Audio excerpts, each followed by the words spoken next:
Hello friends, எல்லாருக்கும் வணக்கம். இன்றைக்கி நம்மளோட சேனலில் என்ன பார்க்க போகிறோம் அப்படின்னா, ஒரு அருமையான கேசரி ரெசிபி தான் நம்ம பார்க்க போகிறோம். நம்மளோட சேனலில் நிறைய கேசரி ரெசிபிஸ் நம்ம பார்த்துருக்கோம். அது எல்லாத்தையும் விட இந்த கேசரி அல்டிமேட்டான டேஸ்ட்டில் இருக்கும்.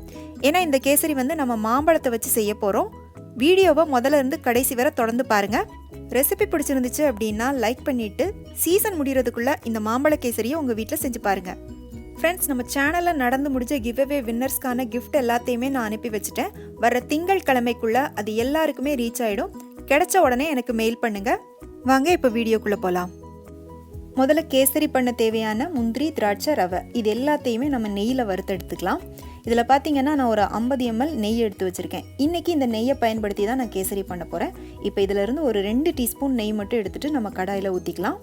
நெய் நல்லா சூடானதுக்கப்புறமா இதில் ஒரு 10லேருந்து 12 முந்திரி பருப்பு போட்டுக்கோங்க. உங்களோட தேவைக்கேற்ற மாதிரி நீங்கள் முந்திரி பருப்பு போட்டுட்டு அது நல்லா கொஞ்சம் பொன்னிறம் வர்றது வரை வறுத்துக்கோங்க. இப்போ பாருங்கள், முந்திரி வறுப்பட்டுருச்சு. இதோட நம்ம திராட்சை போட்டுக்கலாம். திராட்சை வறுப்பட்டு கொஞ்சம் நல்லா பலூன் மாதிரி உப்பி வரும், அந்த அளவுக்கு வறுத்துக்கணும். இப்போ இது வறுப்பட்டதும் இதை எடுத்து வேறொரு பிளேட்டில் மாற்றி வச்சுக்கோங்க. இப்போ கடாயில் மீதி இருக்கிற இந்த நெய்யிலேயே நம்ம ரவையும் போட்டு வறுத்துக்கலாம். ரவை மெஷர்மெண்ட் கப்புக்கு 1 கப் அளவுக்கு எடுத்திருக்கேன்.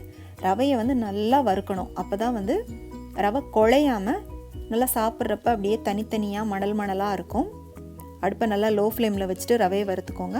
அப்போ தான் அது கலர் மாறாமல் வறுப்படும். இப்போ ரவை நல்லா வறுப்பட்டு வாசனை வந்ததும் அதை எடுத்து வேறொரு பிளேட்டுக்கு மாற்றிக்கோங்க. நீங்கள் ரவையை தொட்டு பார்க்குறப்பவே தெரியும், அது ஒரு நல்ல கிறிஸ்பியான டெக்ஸ்சரில் இருக்கும். அந்த அளவுக்கு நீங்கள் ரவையை வறுத்துக்கணும். இப்போ கடாயில் நம்ம கேசரி பண்ணுறதுக்கு தேவையான தண்ணியை ஊற்றிட்டு கொதிக்க விட்டுக்கலாம். நான் நார்மலான கேசரி பண்ணுறதுக்கு 1 கப் ரவைக்கு 3.5 கப் அளவுக்கு தண்ணி சேர்த்துக்கோங்கன்னு சொல்லியிருப்பேன். இந்த கேசரி ரெசிபிக்கு நம்ம 2.5 கப் அளவுக்கு தண்ணி சேர்க்க போகிறோம். ஏன்னா 1 கப் மாம்பழத்தை அரைச்சிட்டு நம்ம சேர்க்க போகிறோம். இதோட 50 ml ரீஃபைண்ட் ஆயில் ஊற்றிக்கோங்க. கூடவே நம்ம எடுத்து வச்ச நெய்யிலிருந்து ஒரே ஒரு டீஸ்பூன் மட்டும் ஊற்றிக்கோங்க. இப்போ இதோட கொஞ்சமாக ஒரு சிட்டிகை மட்டும் உப்பு சேர்த்துக்கோங்க. உப்பு சேர்த்துட்டு நல்லா கலந்து விட்டுக்கோங்க. இப்போ இந்த தண்ணி நல்லா கொதிக்கணும்.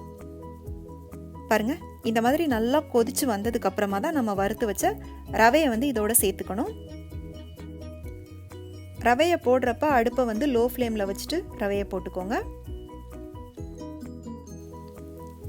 ரவையை சேர்த்துட்டு இந்த மாதிரி நல்லா கைவிடாமல் கிளறி விட்டுக்கிட்டே இருங்க. இப்போ பாருங்கள், தண்ணியெல்லாம் நல்லா வத்திருச்சு.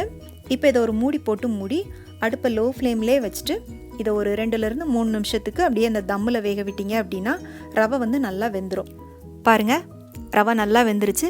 இந்த மாதிரி ரவை சாஃப்டாக வேகணும். அதுக்கப்புறமா தான் நம்ம இதோட சர்க்கரை சேர்க்கணும். ரவை வேகிறதுக்கு முன்னாலே நீங்கள் சர்க்கரை சேர்த்துட்டீங்க அப்படின்னா சர்க்கரை சேர்த்ததுக்கப்புறமா ரவை வேகாது. நம்ம ரவை அளந்த அதே கப்புக்கு 1 கப் அளவுக்கு சர்க்கரை சேர்த்துட்டு நல்லா கலந்துக்கோங்க. நம்ம நார்மலாக ரவா கேசரி பண்ணுறப்ப 1லேருந்து 1.25 கப் அளவுக்கு சர்க்கரை சேர்த்தோம் அப்படின்னா திகட்டாமல் கரெக்டான இனிப்பில் இருக்கும். இன்றைக்கி நம்ம மாம்பழமும் இதில் சேர்க்க போகிறோம். அதனால் 1 கப் அளவுக்கு சர்க்கரை போதும். ஒருவேளை நீங்கள் எடுக்கிற மாம்பழம் இனிப்பு கம்மியாக இருக்குது அப்படின்னா சர்க்கரை இன்னும் கொஞ்சம் எக்ஸ்ட்ரா சேர்த்துக்கோங்க. சர்க்கரை சேர்த்துட்டு நல்லா கலந்துக்கோங்க. இப்போ இதோட நம்ம மாம்பழத்தை அரைச்சிட்டு சேர்த்துக்கலாம். 1 கப் அளவுக்கு மாம்பழத்தை நல்லா மிக்சியில் அரைச்சிட்டு நீங்கள் சேர்த்துக்கோங்க. நான் இன்றைக்கி ரெடிமேட் மேங்கோ பியூரி தான் எடுத்திருக்கேன். நீங்கள் மாம்பழம் எந்த மாம்பழமாக இருந்தாலும் சரி, நல்ல இனிப்பான மாம்பழமாக பார்த்து எடுத்துக்கோங்க. இப்போ நம்ம எடுத்து வச்ச நெய்யிலிருந்து 1 டீஸ்பூன் சேர்த்துட்டு நல்லா கலந்துக்கலாம். இப்போ இதில் வாசனைக்காக நம்ம வேறு எக்ஸ்ட்ரா எந்த எசன்ஸும் சேர்க்க தேவையில்லை. ஒரு 1/4 டீஸ்பூன் ஏலக்காய் தூள் மட்டும் சேர்த்துட்டு கலந்துக்கலாம். இது மாம்பழ கேசரி, அதனால் மாம்பழத்தோட ஃப்ளேவர் அப்படியே இருந்தால் தான் நல்லாயிருக்கும். இப்போ இதில் நம்ம எடுத்து வச்ச நெய் மீதி இருக்கு இல்லையா, அதையும் சேர்த்துட்டு கலந்துக்கலாம். ரவை சேர்த்ததுக்கப்புறமா அடுப்பை லோ ஃப்ளேமில் வச்சுட்டே கேசரி பண்ணுங்கள். நீங்கள் சர்க்கரை சேர்த்ததுக்கப்புறமா பார்த்தீங்கன்னா ஒரு 3லேருந்து 4 நிமிஷத்தில் உங்களுக்கு கேசரி ரெடி ஆகிடும். கடைசியாக நம்ம வறுத்து வச்ச முந்திரியும் திராட்சையும் இதில் சேர்த்துட்டு கலந்துக்கோங்க. பாருங்கள், பார்க்கவே எவ்வளோ சூப்பராக இருக்குது. நல்லா மணல் மணலாக இருக்குது. நம்ம நெய்யும் எண்ணெயும் சேர்த்ததுனால இது ஆறுனதுக்கு அப்புறமா கூட நம்ம எந்த பதத்தில் அடுப்பில் இருந்து கேசரி இறக்கணுமோ அதே டெக்ஸ்சரில் அப்படியே இருக்கும். நீங்கள் சாப்பிட்றப்ப கேசரி திகட்டவும் செய்யாது. இந்த அருமையான மாம்பழ கேசரி உங்கள் எல்லாருக்கும் ரொம்ப பிடிச்சிருக்கும் அப்படின்னு நம்புகிறேன். பிடிச்சிருந்துச்சு அப்படின்னா உடனே லைக் பண்ணிவிட்டு உங்கள் ஃப்ரெண்ட்ஸ் அண்ட் ஃபேமிலிக்கு ஷேர் பண்ணுங்கள்.